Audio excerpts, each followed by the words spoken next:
वैसे ही लाखों किसानों के साथ जैसे ही हाथ पकड़ते थे, जैसे ही हाथ मिलाते थे, गले लगते थे, एक ट्रांसमिशन सा हो जाता था।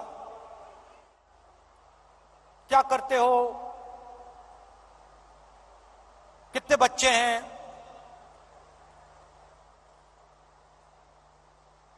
क्या मुश्किलें हैं। ये एक डेढ़ महीना चला, उसके बाद बोलने की जरूरत नहीं होती थी।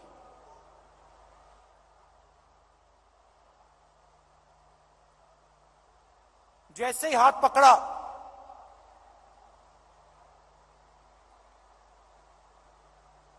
गले लगे, सन्नाटे में एक शब्द नहीं बोला जाता था। मगर जो उनका दर्द था, जो उनकी मेहनत थी, एक सेकंड में मुझे समझ आ जाती थी। और जो मैं उनसे कहना चाहता था, बिना कुछ बोले वो समझ जाते थे। अभी मैंने देखा, आपने वो बोट रेस देखी होगी केरल में।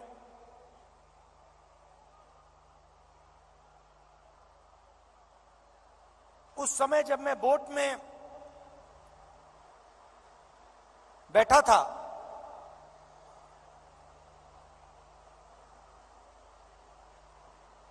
पूरी टीम के साथ मैं रोइंग कर रहा था, मेरे पैर में भयंकर दर्द था। मैं उस फोटो में मुस्कुरा रहा हूं, मगर मेरे दिल के अंदर रोना आ रहा था, इतना दर्द था।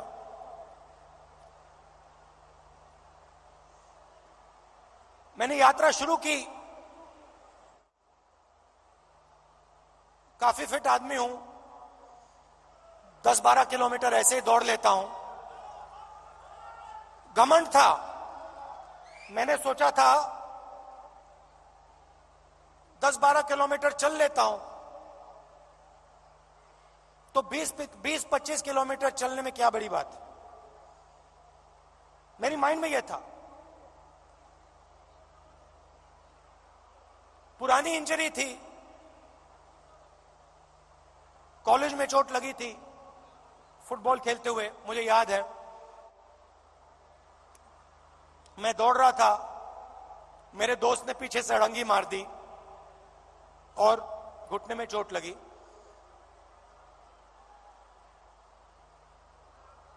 दर्द गायब हो गया था, सालों के लिए दर्द गायब था। और अचानक जैसे ही मैंने यात्रा शुरू की, दर्द वापस आ गया।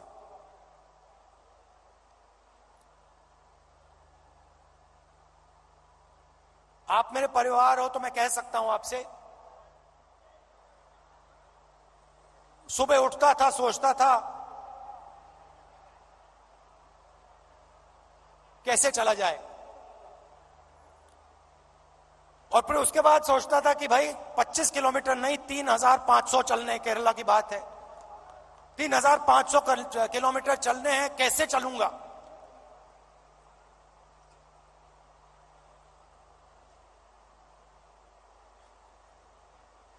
और फिर कंटेनर से उतरता था,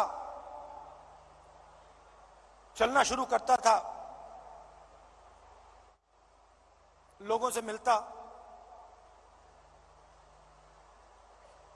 तो पिछले पहले 10-15 दिन में, जिसको आप अहंकार कह सकते हो, घमंड कह सकते हो, वो सारा गायब हो गया।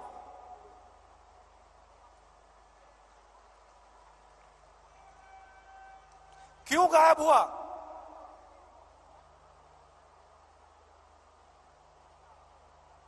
क्योंकि भारत माता ने मुझे मैसेज दिया, देखो तुम अगर निकले हो, अगर कन्याकुमारी से कश्मीर चलने निकले हो, तो अपने दिल से अहंकार मिटाओ, घमंड मिटाओ, नहीं तो मत चलो। और मुझे ये बात सुननी पड़ी, मुझे ये बात सुननी पड़ी। मुझ में उतनी शक्ति नहीं थी कि मैं इस बात को ना सुनूं। और आस्ते आस्ते मैंने नोटिस किया,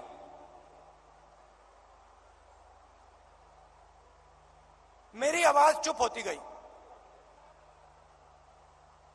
पहले किसान से मिलता था, मैं उसको अपना ज्ञान समझाने की कोशिश करता था। थोड़ी जो मुझ में जानकारी है खेती के बारे में, मनरेगा के बारे में,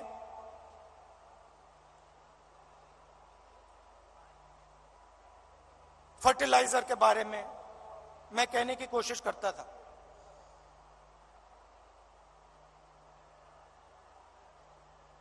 आस्ते आस्ते ये सब बंद हो गया।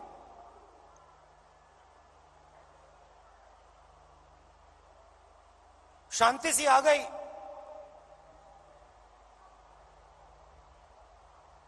और सन्नाटे में मैं सुनने लगा।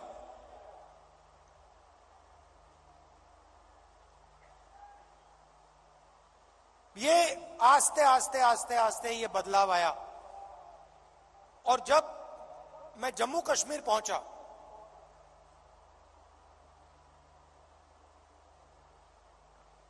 वो भी अजीब सी बात थी। जब मैं जम्मू कश्मीर पहुंचा, मैं बिल्कुल चुप हो गया।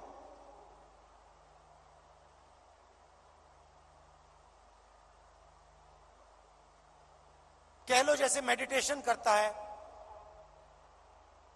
प्रियंका और मैं, विपासना करते हैं, वैसी बात हो गई कि बिल्कुल चुप हो गया मैं।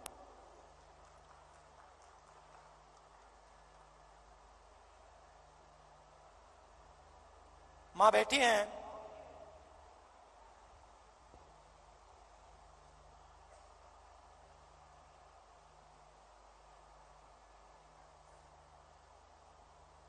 मैं छोटा सा था, 1977 की बात है।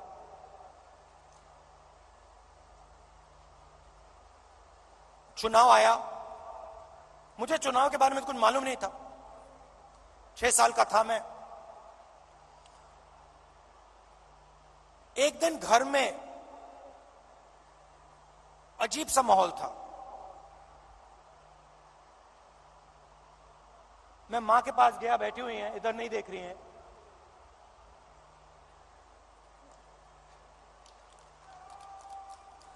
मां के पास गया, मैंने मां से पूछा मम्मी क्या हुआ? और मां कहती हैं हम घर छोड़ रहे हैं। तब तक मैं सोचता था कि वो घर हमारा था। तो मैंने मां से पूछा, मां हम अपने घर को क्यों छोड़ रहे हैं?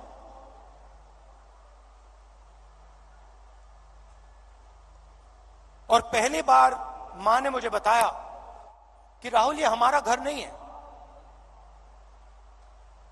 ये सरकार का घर है और अब हमें यहां से जाना है।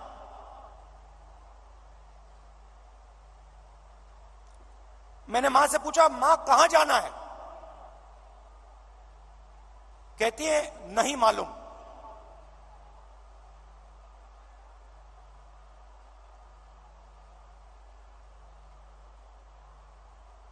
नहीं मालूम कहां जाना है। मैं हैरान हो गया। मैंने सोचा था कि वो हमारा घर था।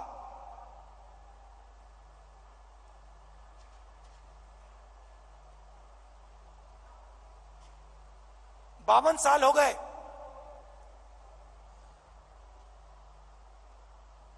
मेरे पास घर नहीं है, आज तक घर नहीं है। और हमारे परिवार का जो घर है वो इलाहाबाद में है, वो भी हमारा घर नहीं है।